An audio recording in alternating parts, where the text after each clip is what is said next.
कल चौथे चरण के लिए मतदान होना है। तो और वहीं आपको बता दें कि इस बार 9 जिलों की 59 सीटों पर वोट डाले जाएंगे अगर चौथे चरण की बात की जाए तो। इस बीच 2 करोड़ 13 लाख मतदाता अपने मताधिकार का इस्तेमाल करेंगे। 624 उम्मीदवारों की किस्मत कल ईवीएम में कैद हो जाएगी। चौथे चरण के चुनाव के प्रचार का शोर सोमवार की शाम थम गया। कल 9 जिलों की कुल 59 सीटों पर मतदान होगा। बता दें कि पीलीभीत, खीरी, इसी के साथ ही सीतापुर, हरदोई, उन्नाव, लखनऊ, रायबरेली, बांदा और फतेहपुर में कल वोट डाले जाएंगे। इस चरण में 2 करोड़ 13 लाख मतदाता 624 उम्मीदवारों का भाग्य तय करेंगे और इस चरण के लिए पुलिस की ओर से पुख्ता बंदोबस्त किया गया है। 700 कंपनी से अधिक केंद्रीय अर्धसैनिक बलों की तैनाती इस चरण में लगाई गई है। इसके अलावा सुरक्षा की दृष्टि से ड्रोन कैमरों का भी इस्तेमाल किया जाएगा। जो भी संवेदनशील बूथ होंगे वहां ड्रोन कैमरों से निगरानी की जाएगी। इस चरण में ठीक है आलोक लौटूंगी आपके पास। मनोज का एक बार फिर से रुख करेंगे। मनोज, अगर बात की जाए भारतीय जनता पार्टी की तो देखिए कड़ी चुनौती भारतीय जनता पार्टी के लिए ही है। चौथे चरण का चुनाव बेहद ही अहम बीजेपी के लिए है, क्योंकि अगर बात की जाए सीटों की तो यहाँ 90% इन जिलों की सीटें भारतीय जनता पार्टी के कब्जे में हैं और इस बार उन सीटों को बचाए रखना और उन सीटों पर जीत हासिल करना ये बड़ी चुनौती बीजेपी के लिए रहेगी। जी हाँ, बिल्कुल। हमने बताया 2017 में भारतीय जनता पार्टी के खाते में 7 सीटें थी और 8वीं सीट समाजवादी पार्टी के खाते में थी, वो भी कुछ समय पहले से ही भाजपा के खाते में है। तो कुल मिलाकर के इस बार 8 सीटें भारतीय जनता पार्टी के लिए बहुत महत्वपूर्ण है। कल मुख्यमंत्री योगी आदित्यनाथ हरदोई आए थे, उन्होंने भी ये कहा था कि हरदोई हमारे लिए काफी महत्वपूर्ण है। भाजपा के तमाम नेता लगातार, चाहे अमित शाह हो, जेपी नड्डा हो, राजनाथ सिंह हो, तमाम लोगों ने यहाँ पर पार्टियां की हैं और हरदोई को मुख्य रूप से उन्होंने जीतने के प्रयास किए हैं। सारे मुद्दों पर उन्होंने लोगों को छुआ है, लोगों के दिलों को टटोला है। तो कुल मिलाकर के भारतीय जनता पार्टी के लिए जो हरदोई है वो काफी महत्वपूर्ण मानी जा रही है और भाजपा के लोग इस बात से काफी वो सक्रिय हैं कि उनके खाते में ये सभी सीटें जा रही हैं। जी ठीक है, लौटूंगी आपके पास। गौरव का एक बार फिर से रुख करेंगे। सीतापुर से हमारे संवाददाता लाइव जुड़े हुए हैं। गौरव, सीतापुर की बात करें तो क्या कुछ इस बार के समीकरण बयां कर रहे हैं? लहर किस ओर है? आप लोगों के बीच जाते हैं, जनता से बातचीत करते होंगे, उनकी राय जानते होंगे, क्या लहर वहां पर नजर आ रही है? किस तरह के समीकरण इस बार?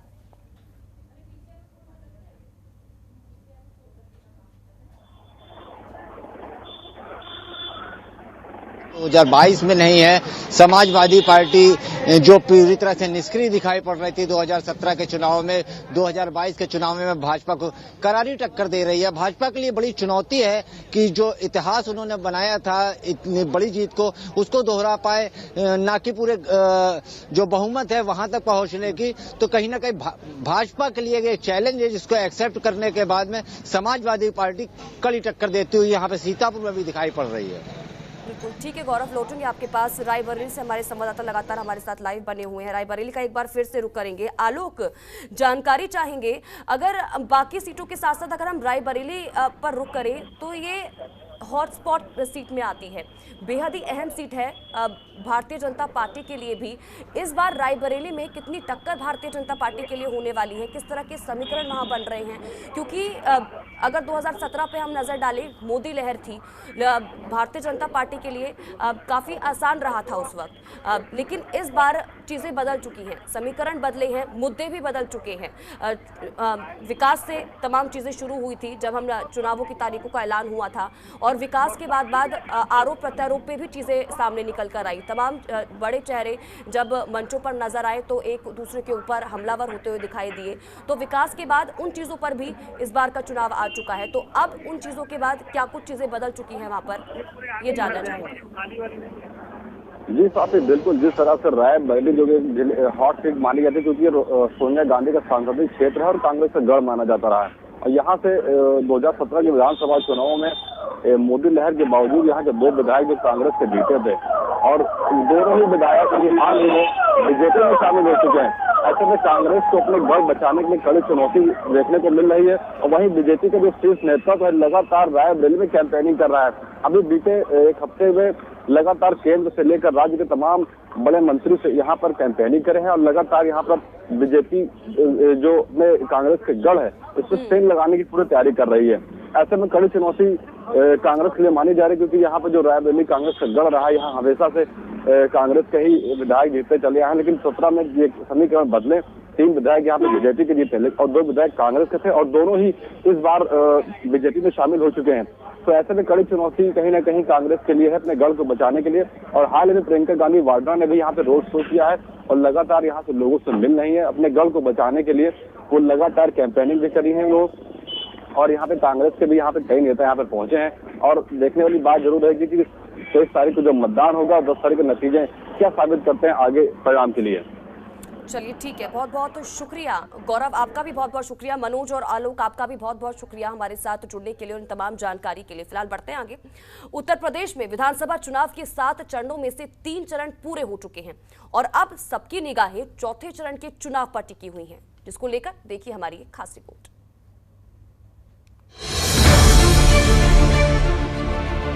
5 विधानसभा सीटों में 23 फरवरी को मतदान होना है, जिसको लेकर सारी तैयारियां जिला प्रशासन ने कर रखी है। और पोलिंग पार्टियां सुबह 8 बजे से ही अपने बूथ से जाने के लिए रवाना हो रही है और उनके साथ पुलिसकर्मी मौजूद रहेंगे। और हमारे पीछे देख भी सकते हैं किस तरह से यहाँ पे पोलिंग पार्टियां रवाना होने के लिए लोग पहुंच रहे हैं। अपने पीठासीन जो भी साथ में उनके लेके जाके बूथ पे जाने के लिए कार्य कर रहे हैं। जी स्वाति। ठीक है आलोक, लौटूंगी आपके पास। सीतापुर से हमारे संवाददाता गौरव शर्मा हमारे साथ लगातार बने हुए हैं। गौरव, अगर सीतापुर की बात की जाए तो वहां पर बूथों पर किस तरह की व्यवस्था, और साथ ही साथ ये भी जानकारी दीजिएगा अति संवेदनशील बूथ जो हैं वहां पर किस तरह की व्यवस्था की गई है? जी, मैं आपको बता दूं, सीतापुर के जो बूथ बनाए गए हैं उनमें भारी संख्या में पुलिस बल को भी तैनात किया गया है सुरक्षा व्यवस्था को लेकर। अति संवेदनशील जो बूथ बनाए गए हैं उनकी ड्रोन से निगरानी करी जाएगी, साथ में वीडियोग्राफी कराई जाने की बात जिलाधिकारी की तरफ से कही गई है। तो पुलिस पूरी तरह से मुस्तैद है कि शांतिपूर्ण ढंग से जनपद में चुनाव संपन्न कराए जाएं। ठीक है, साथ ही साथ गौरव जानकारी ये भी कि अगर हम वहाँ की बात करें तो इससे पहले प्रचार प्रसार तो धुआंधार किया ही गया तमाम पार्टियों की तरफ से, लेकिन अब वहाँ की जनता क्या कह रही है और खासकर के सीतापुर में कौन कौन से मुद्दे इस बार हावी रहे? जी, मैं आपको बता दूं, सीतापुर में 9 विधानसभा हैं, जिसमें 2017 के चुनाव में भाजपा ने 7 सीटों पर कब्जा किया था। समाजवादी पार्टी को 1 सीट मिली थी और वहीं बहुजन समाजवादी पार्टी को भी 1 सीट मिली थी। अगर मुद्दों की बात करी जाए तो यहाँ विकास सबसे बड़ा मुद्दा है और विकास को लेकर के यहाँ पे मतदान हो रहा है, लेकिन साफ तौर पर कहीं नाराजगी देखी जा रही है मौजूदा सरकार के लिए कि महंगाई और जो आवारा पशुओं की समस्या है जिससे लोग परेशान हैं। जी ठीक है गौरव, लौटूंगे आपके पास। हरदोई से हमारे संवाददाता लगातार हमारे साथ बने हुए हैं मनोज तिवारी। मनोज, अब हरदोई की अगर बात करें तो जनता का रुख क्या है, क्योंकि कल हमने अखिलेश यादव को भी देखा सुना किस तरह से भारतीय जनता पार्टी के ऊपर हमलावर वो होते हुए नजर आए, और जिस तरह से उन्होंने कहा कि चौथे चरण में जब हरदोई की जनता मतदान के लिए पहुंचेगी तो सफाया भारतीय जनता पार्टी का हो जाएगा। क्या कह रही है जनता, किसकी तरफ रुख है? 8 विधानसभा सीटों में 7 भारतीय जनता पार्टी के कब्जे में थी। 1 सदर सीट पर नितिन अग्रवाल समाजवादी पार्टी से जीते थे, लेकिन वो भी मौजूदा समय में भारतीय जनता पार्टी में शामिल हैं, भाजपा से प्रत्याशी हैं। लगातार यहाँ पर तमाम राजनीतिक दलों ने अपनी अपनी जनसभाएं की। मुख्यमंत्री ने कल 2 जनसभाएं की थी, एक अखिलेश यादव ने की थी और एक प्रियंका गांधी ने जनसभा की थी। तो कुल मिलाकर के जिस तरह का यहाँ पर लोगों का रुझान है वो भारतीय जनता पार्टी के पक्ष में, आधे लोग भाजपा के पक्ष में है और आधे समाजवादी पार्टी के मूड में है। तो फिलहाल जिस प्रकार का जनता का मूड है उससे ये लग रहा है कि 4 सीटें भाजपा पाएगी और 4 सीटें समाजवादी पार्टी के खाते में जाने की फिलहाल जो आशंका है वो यहाँ पर लोग जता रहे हैं। क्योंकि जो यहाँ के मुद्दे, स्थानीय मुद्दे हैं, उनमें महंगाई है, बेरोजगारी है, खास करके आवारा जानवरों की समस्या भी हरदोई में बहुत ज्यादा है, जिसके कारण लोग भारतीय जनता पार्टी की सरकार से फिलहाल नाराज हैं। और अगर सबसे बड़ी बात यहाँ की जाए एक मुद्दे की, यहाँ पर एक कताई मिल की स्थापना हुई थी जिसमें 4000 मजदूर काम कर रहे थे और 4000 जो उनके अपने मजदूर थे, तो 8000 लोगों को रोजगार मिल रहा था। हालांकि ये मिल काफी समय से बंद पड़ी है। कई बार सरकारों ने इस पर कहा कि इसको चलाया जाएगा। भाजपा के नरेंद्र मोदी यहाँ आए हुए थे, उन्होंने भी इसको चलाने की एक बार बात कही थी, लेकिन वो नहीं चलाई जा सकी। तो कुल मिलाकर के अगर बात की जाए तो इस समय बेरोजगारी, महंगाई और आवारा पशुओं का ही मुद्दा है, जिससे फिलहाल भाजपा के लोगों के प्रति जो ग्रामीण है उनमें नाराजगी जरूर देखने को मिल रही है।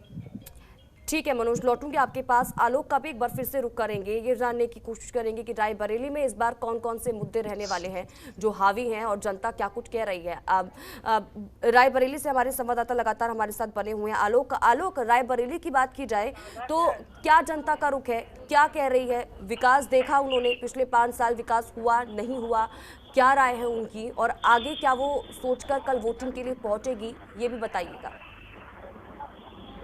जी साथी, बिल्कुल जिस तरह से इस बार का जो चुनाव विधानसभा के इस बार एक बड़ा मुद्दा निकल कर ये आ रहा है सामने, लॉ एंड ऑर्डर का, जिसको लेकर सरकार भी लगातार विपक्ष पर हमला बोल रही है और सुरक्षा एक बड़ा मुद्दा यहाँ पर देखने को मिल रहा है। वही बात करें अगर बेरोजगारों की, वो लगातार अपने रोजगार के लिए मांग उठाते नजर आ रहे हैं, और वही जो यहाँ क्षेत्र की जनता है वो लगातार विकास की बात कर रही है। तो कहीं ना कहीं इस बार के चुनाव में 3 मुद्दे अहम माने जा रहे हैं, जिसको लेकर आने वाले चुनाव में नतीजे 23 तारीख को टीजर में कैद हो जाएंगे और उसके बाद 10 तारीख को परिणाम सामने आएंगे। लखनऊ से कई दिग्गज मैदान में हैं, तो वहीं मतदान के लिए जिला मुख्यालय से 1507 पोलिंग पार्टियां रवाना की जाएंगी। इसके लिए सहायक संभागीय परिवहन अधिकारी ने हल्के और भारी वाहनों की व्यवस्था भी की है, और इस बार पोलिंग पार्टियों को ट्रकों से नहीं बल्कि बसों से भेजा जा रहा है। तो बड़ी और अहम जानकारी आपके टीवी स्क्रीन पर देखिए। सुरक्षा व्यवस्था के इस बार चाक चौबंद बंदोबस्त किए गए हैं। ड्रोन कैमरे से भी निगरानी रखी जाएगी। जो अति संवेदनशील बूथ होंगे वहां पर ड्रोन से निगरानी रखी जाएगी। इसी के साथ ही अर्धसैनिक बलों की तैनाती वहां पर की जाएगी, और इसी के साथ ही बाहर से भी पुलिस की तैनाती के लिए कर्मियों को बुलाया गया है।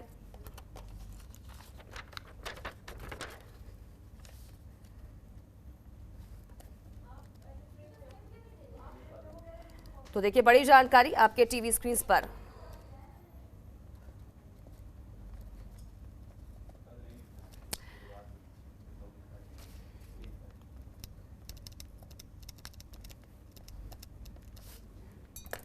तो देखिए कल चौथे चरण के मतदान होने हैं, लेकिन उससे पहले तमाम तैयारियां चुनाव आयोग की तरफ से भी पूरी की गई हैं। आपको बता दें कि पोलिंग पार्टियां आज रवाना हो जाएंगी बूथों के लिए, लेकिन इस बीच देखिए रुख किस तरफ है जनता का, ये भी देखना अहम हो जाता है। लेकिन इस बीच तैयारियों पर भी नजर डालना बेहद जरूरी हो जाता है। हमारे संवाददाता रायबरेली और सीतापुर से हमारे साथ लाइव जुड़ चुके हैं इसी खबर पर। आलोक पांडे रायबरेली से, तो वहीं गौरव शर्मा सीतापुर से हमारे संवाददाता हमारे साथ लाइव जुड़ चुके हैं। सबसे पहले तो आलोक पांडे का रुख करेंगे, रायबरेली में वो मौजूद है। आलोक, जानकारी चाहेंगे, अगर रायबरेली की बात की जाए तो वहां पर आप क्या कुछ तस्वीरें देख रहे हैं, और पोलिंग पार्टियां कितने बजे रवाना हो जाएंगी?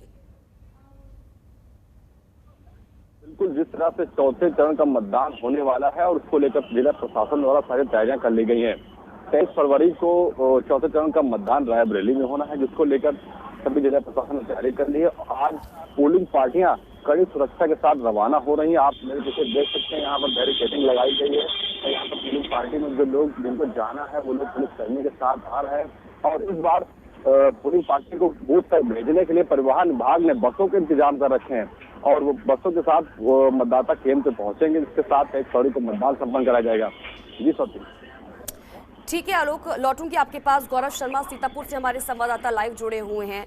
गौरव का रुख करेंगे। गौरव, सीतापुर की अगर बात की जाए तो वहां पर क्या कुछ हलचल आप देख पा रहे हैं, और साथ ही साथ ये भी जानकारी कि पोलिंग पार्टियां कितने बजे वहां से रवाना हो जाएंगी? जी मैं आपको बता दूं, सीतापुर की अगर बात करी जाए तो कल शाम को 6 बजे चुनाव प्रचार खत्म हो गया था, जिसके बाद से जिला प्रशासन लगातार पोलिंग पार्टियों को रवाना करने की तैयारी कर रहा था। आज सुबह से पोलिंग पार्टियों के रवाना होने का सिलसिला जारी हो गया। सुरक्षा व्यवस्था के कड़े इंतजाम किए गए हैं। केंद्रीय पुलिस फोर्स भी यहाँ पे आया है, भारी संख्या में पीएसी भी यहाँ पे तैनात की गई है। तो चप्पे चप्पे में पुलिस की नजर है, और पोलिंग पार्टियां रवाना हो गई हैं मतदान संपन्न कराने के लिए। ठीक है, लौटूंगी आपके पास। मनोज तिवारी हमारे संवाददाता हमारे साथ लाइव जुड़ चुके हैं हरदोई से। हरदोई का भी रुख करेंगे। मनोज, जानकारी चाहेंगे हरदोई में किस तरह की तस्वीरें, किस तरह की हलचल, और अगर पोलिंग पार्टियों की बात करें तो क्या कुछ उसको लेकर अपडेट, कितने बजे बताया जा रहा है कि पोलिंग पार्टियां रवाना हो जाएंगी, जानकारी?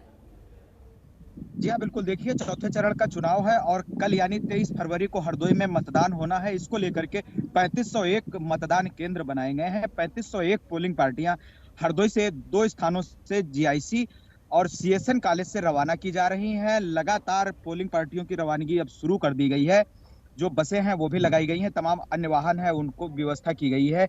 कुल मिलाकर के पोलिंग पार्टियों की रवानगी अब शुरू हो गई है, जो गंतव्य स्थल तक पहुंचेंगी और कल सकुशल मतदान संपन्न कराएंगी। बात की जाए अगर सुरक्षा व्यवस्था की, तो यहाँ पर अर्धसैनिक बल लगाए गए हैं, पीएसी बल लगाया गया है, बाहरी जनपद की फोर्स भी यहाँ पर लगाई गई है जो मतदान कराएगी।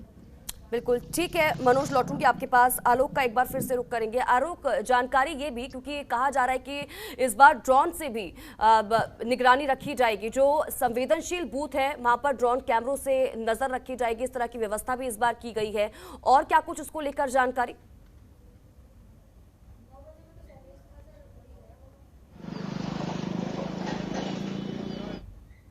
पीएससी यहाँ पे फोर्स लगाई गई है और सीआरपीएफ की फोर्स यहाँ पे टुकड़ी यहाँ पे लगाई गई है। और वहीं अगर बात करें तो जो संवेदनशील यहाँ पर रायबरेली में बूथ है उन पर लगातार निगरानी के लिए ड्रोन कैमरे की भी मदद ली जाएगी, जिसके चलते कोई भी अराजकता यहाँ पर सुराग न कर सके, जिसके लिए यहाँ पर कड़े इंतजाम जिला प्रशासन द्वारा किए गए हैं। अगर बात करें रायबरेली की, तो यहाँ पर 5 विधानसभा सीटों में 23 फरवरी को मतदान होना है, जिसको लेकर सारी तैयारियां जिला प्रशासन ने कर रखी है। और पोलिंग पार्टियां सुबह 8 बजे से ही अपने बूथ से जाने के लिए रवाना हो रही है और उनके साथ पुलिसकर्मी मौजूद रहेंगे। और हमारे पीछे देख भी सकते हैं किस तरह से यहाँ पे पोलिंग पार्टियां रवाना होने के लिए लोग पहुंच रहे हैं, अपने पीठासीन जो भी साथ में उनके लेके जाके बूथ पे जाने के लिए कार्य कर रहे हैं। जी स्वाति। ठीक है आलोक, लौटूंगी आपके पास। सीतापुर से हमारे संवाददाता गौरव शर्मा हमारे साथ लगातार बने हुए हैं। गौरव, अगर सीतापुर की बात की जाए तो वहां पर बूथों पर किस तरह की व्यवस्था, और साथ ही साथ ये भी जानकारी दीजिएगा अति संवेदनशील बूथ जो हैं वहां पर किस तरह की व्यवस्था की गई है? जी, मैं आपको बता दूं, सीतापुर के जो बूथ बनाए गए हैं उनमें भारी संख्या में पुलिस बल को भी तैनात किया गया है सुरक्षा व्यवस्था को लेकर। अति संवेदनशील जो बूथ बनाए गए हैं उनकी ड्रोन से निगरानी करी जाएगी, साथ में वीडियोग्राफी कराई जाने की बात जिलाधिकारी की तरफ से कही गई है। तो पुलिस पूरी तरह से मुस्तैद है कि शांतिपूर्ण ढंग से जनपद में चुनाव संपन्न कराए जाएं। ठीक है, साथ ही साथ गौरव, जानकारी ये भी कि अगर हम वहाँ की बात करें तो इससे पहले प्रचार प्रसार तो धुआंधार किया ही गया तमाम पार्टियों की तरफ से, लेकिन अब वहाँ की जनता क्या कह रही है और खासकर कि सीतापुर में कौन कौन से मुद्दे इस बार हावी रहे? जी, मैं आपको बता दूं, सीतापुर में 9 विधानसभा हैं, जिसमें 2017 के चुनाव में भाजपा ने 7 सीटों पर कब्जा किया था। समाजवादी पार्टी को 1 सीट मिली थी और वहीं बहुजन समाजवादी पार्टी को भी 1 सीट मिली थी। अगर मुद्दों की बात करी जाए तो यहाँ विकास सबसे बड़ा मुद्दा है और विकास को लेकर के यहाँ पे मतदान हो रहा है, लेकिन साफ तौर पर कहीं नाराजगी देखी जा रही है मौजूदा सरकार के लिए कि महंगाई और जो आवारा पशुओं की समस्या है जिससे लोग परेशान हैं। जी ठीक है गौरव, लौटूंगे आपके पास। हरदोई से हमारे संवाददाता लगातार हमारे साथ बने हुए हैं मनोज तिवारी। मनोज, अब हरदोई की अगर बात करें तो जनता का रुख क्या है, क्योंकि कल हमने अखिलेश यादव को भी देखा सुना किस तरह से भारतीय जनता पार्टी के ऊपर हमलावर वो होते हुए नजर आए, और जिस तरह से उन्होंने कहा कि चौथे चरण में जब हरदोई की जनता मतदान के लिए पहुंचेगी तो सफाया भारतीय जनता पार्टी का हो जाएगा। क्या कह रही है जनता, किसकी तरफ रुख है? 8 विधानसभा सीटों में 7 भारतीय जनता पार्टी के कब्जे में थी। एक सदर सीट पर नितिन अग्रवाल समाजवादी पार्टी से जीते थे, लेकिन वो भी मौजूदा समय में भारतीय जनता पार्टी में शामिल हैं, भाजपा से प्रत्याशी हैं। लगातार यहाँ पर तमाम राजनीतिक दलों ने अपनी अपनी जनसभाएं की। मुख्यमंत्री ने कल 2 जनसभाएं की थी, एक अखिलेश यादव ने की थी और एक प्रियंका गांधी ने जनसभा की थी। तो कुल मिलाकर के जिस तरह का यहाँ पर लोगों का रुझान है वो भारतीय जनता पार्टी के पक्ष में, आधे लोग भाजपा के पक्ष में है और आधे समाजवादी पार्टी के मूड में है। तो फिलहाल जिस प्रकार का जनता का मूड है उससे ये लग रहा है कि 4 सीटें भाजपा पाएगी और 4 सीटें समाजवादी पार्टी के खाते में जाने की फिलहाल जो आशंका है वो यहाँ पर लोग जता रहे हैं।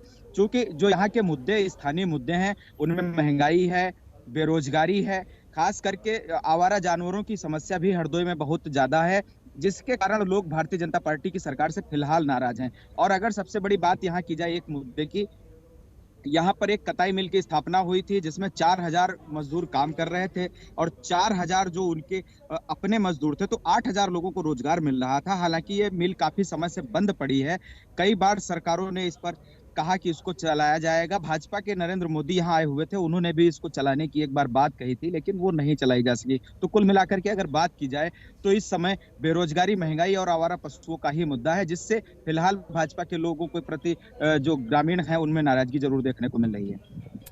ठीक है मनोज, लौटूंगे आपके पास। आलोक का भी एक बार फिर से रुख करेंगे, ये जानने की कोशिश करेंगे कि रायबरेली में इस बार कौन कौन से मुद्दे रहने वाले हैं जो हावी हैं और जनता क्या कुछ कह रही है। अब रायबरेली से हमारे संवाददाता लगातार हमारे साथ बने हुए हैं। आलोक, रायबरेली की बात की जाए तो क्या जनता का रुख है, क्या कह रही है? विकास देखा उन्होंने, पिछले 5 साल विकास हुआ नहीं हुआ, क्या राय है उनकी, और आगे क्या वो सोचकर कल वोटिंग के लिए पहुंचेगी, ये भी बताइएगा।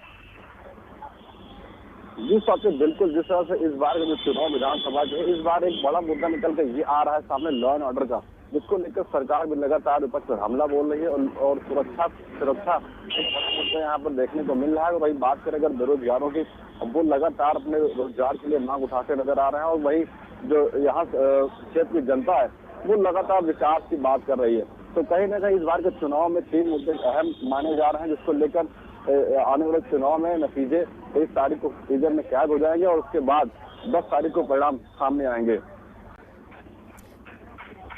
ठीक है आलोक, लौटूंगी आपके पास। मनोज का एक बार फिर से रुख करेंगे। मनोज, अगर बात की जाए भारतीय जनता पार्टी की तो देखिए कड़ी चुनौती भारतीय जनता पार्टी के लिए ही है। चौथे चरण का चुनाव बेहद ही अहम बीजेपी के लिए है, क्योंकि अगर बात की जाए सीटों की तो यहाँ 90% इन जिलों की सीटें भारतीय जनता पार्टी के कब्जे में हैं, और इस बार उन सीटों को बचाए रखना और उन सीटों पर जीत हासिल करना, ये बड़ी चुनौती बीजेपी के लिए रहेगी। जी हाँ, बिल्कुल। हमने बताया 2017 में भारतीय जनता पार्टी के खाते में 7 सीटें थी और 8वीं सीट समाजवादी पार्टी के खाते में थी, वो भी कुछ समय पहले से ही भाजपा के खाते में है। तो कुल मिलाकर के इस बार 8 सीटें भारतीय जनता पार्टी के लिए बहुत महत्वपूर्ण है। कल मुख्यमंत्री योगी आदित्यनाथ हरदोई आए थे, उन्होंने भी ये कहा था कि हरदोई हमारे लिए काफी महत्वपूर्ण है। भाजपा के तमाम नेता लगातार, चाहे अमित शाह हो, जेपी नड्डा हो, राजनाथ सिंह हो, तमाम लोगों ने यहाँ पर पार्टियां की हैं और हरदोई को मुख्य रूप से उन्होंने जीतने के प्रयास किए हैं। सारे मुद्दों पर उन्होंने लोगों को छुआ है, लोगों के दिलों को टटोला है। तो कुल मिलाकर के भारतीय जनता पार्टी के लिए जो हरदोई है वो काफी महत्वपूर्ण मानी जा रही है, और भाजपा के लोग इस बात से काफी वो है सक्रिय हैं कि उनके खाते में ये सभी सीटें जा रही हैं। जी ठीक है, लौटूंगी आपके पास। गौरव का एक बार फिर से रुख करेंगे, सीतापुर से हमारे संवाददाता लाइव जुड़े हुए हैं। गौरव, सीतापुर की बात करें तो क्या कुछ इस बार के समीकरण बयां कर रहे हैं? लहर किस ओर है? आप लोगों के बीच जाते हैं, जनता से बातचीत करते होंगे, उनकी राय जानते होंगे, क्या लहर वहां पर नजर आ रही है? किस तरह के समीकरण इस बार?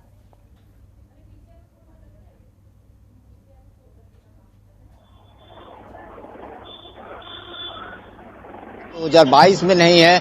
समाजवादी पार्टी जो पूरी तरह से निष्क्रिय दिखाई पड़ रही थी 2017 के चुनाव में, 2022 के चुनाव में भाजपा को करारी टक्कर दे रही है। भाजपा के लिए बड़ी चुनौती है कि जो इतिहास उन्होंने बनाया था इतनी बड़ी जीत को, उसको दोहरा पाए, ना कि पूरे जो बहुमत है वहां तक पहुंचने की। तो कहीं ना कहीं भाजपा के लिए एक चैलेंज है, जिसको एक्सेप्ट करने के बाद में समाजवादी पार्टी कड़ी टक्कर देती हुई यहाँ पे सीतापुर में भी दिखाई पड़ रही है। बिल्कुल ठीक है गौरव, लौटूंगे आपके पास। रायबरेली से हमारे संवाददाता लगातार हमारे साथ लाइव बने हुए हैं। रायबरेली का एक बार फिर से रुख करेंगे। आलोक, जानकारी चाहेंगे, अगर बाकी सीटों के साथ साथ अगर हम रायबरेली पर रुख करें तो ये हॉटस्पॉट सीट में आती है, बेहद ही अहम सीट है भारतीय जनता पार्टी के लिए भी। इस बार रायबरेली में कितनी टक्कर भारतीय जनता पार्टी के लिए होने वाली है? किस तरह के समीकरण वहां बन रहे हैं? क्योंकि अगर 2017 पे हम नजर डालें, मोदी लहर थी भारतीय जनता पार्टी के लिए, काफी आसान रहा था उस वक्त, लेकिन इस बार चीजें बदल चुकी हैं, समीकरण बदले हैं, मुद्दे भी बदल चुके हैं। विकास से तमाम चीजें शुरू हुई थी जब हम चुनावों की तारीखों का ऐलान हुआ था, और विकास के बाद आरोप प्रत्यारोप पे भी चीजें सामने निकल कर आई। तमाम बड़े चेहरे जब मंचों पर नजर आए तो एक दूसरे के ऊपर हमलावर होते हुए दिखाई दिए। तो विकास के बाद उन चीजों पर भी इस बार का चुनाव आ चुका है। तो अब उन चीजों के बाद क्या कुछ चीजें बदल चुकी हैं वहां पर, ये जानना चाहेंगे। जी साथी, बिल्कुल जिस तरह से रायबरेली जो हॉट सीट मानी जाती है, क्योंकि सोनिया गांधी का सांसदीय क्षेत्र है और कांग्रेस का गढ़ माना जाता रहा है। और यहाँ से 2017 के विधानसभा चुनावों में मोदी लहर के बावजूद यहाँ के 2 विधायक जो कांग्रेस के जीते थे, और दोनों ही विधायक अभी हाल ही में बीजेपी में शामिल हो चुके हैं। ऐसे में कांग्रेस को अपने गढ़ बचाने के लिए कड़ी चुनौती देखने को मिल रही है और वहीं बीजेपी का जो शीर्ष नेतृत्व है लगातार रायबरेली में कैंपेनिंग कर रहा है। अभी बीते एक हफ्ते में लगातार केंद्र से लेकर राज्य के तमाम बड़े मंत्री से यहाँ पर कैंपेनिंग करे हैं और लगातार यहाँ पर बीजेपी जो में कांग्रेस के गढ़ है इस पर सेंध लगाने की पूरी तैयारी कर रही है। ऐसे में कड़ी चुनौती कांग्रेस के लिए मानी जा रही है, क्योंकि यहाँ पर जो रायबरेली कांग्रेस का गढ़ रहा है, यहाँ हमेशा से कांग्रेस के ही विधायक जीतते चले आए हैं। लेकिन 17 में ये समीकरण बदले, 3 विधायक यहाँ पे बीजेपी के जीते और 2 विधायक कांग्रेस के थे और दोनों ही इस बार बीजेपी में शामिल हो चुके हैं। तो ऐसे में कड़ी चुनौती कहीं ना कहीं कांग्रेस के लिए है अपने गढ़ को बचाने के लिए। और हाल ही में प्रियंका गांधी वाड्रा ने भी यहाँ पे रोड शो किया है और लगातार यहाँ से लोगों से मिल रही है अपने गढ़ को बचाने के लिए। वो लगातार कैंपेनिंग भी करी है वो, और यहाँ पे कांग्रेस के भी यहाँ पे कई नेता यहाँ पे पहुंचे हैं। और देखने वाली बात जरूर है कि 23 तारीख को जो मतदान होगा, 10 तारीख के नतीजे क्या साबित करते हैं आगे परिणाम के लिए। चलिए ठीक है, बहुत बहुत शुक्रिया गौरव, आपका भी बहुत बहुत शुक्रिया। मनोज और आलोक, आपका भी बहुत बहुत शुक्रिया हमारे साथ जुड़ने के लिए, उन तमाम जानकारी के लिए। खबरों के निष्पक्ष विश्लेषण के लिए सब्सक्राइब करें Jantantra TV and press the bell icon. Never miss any update.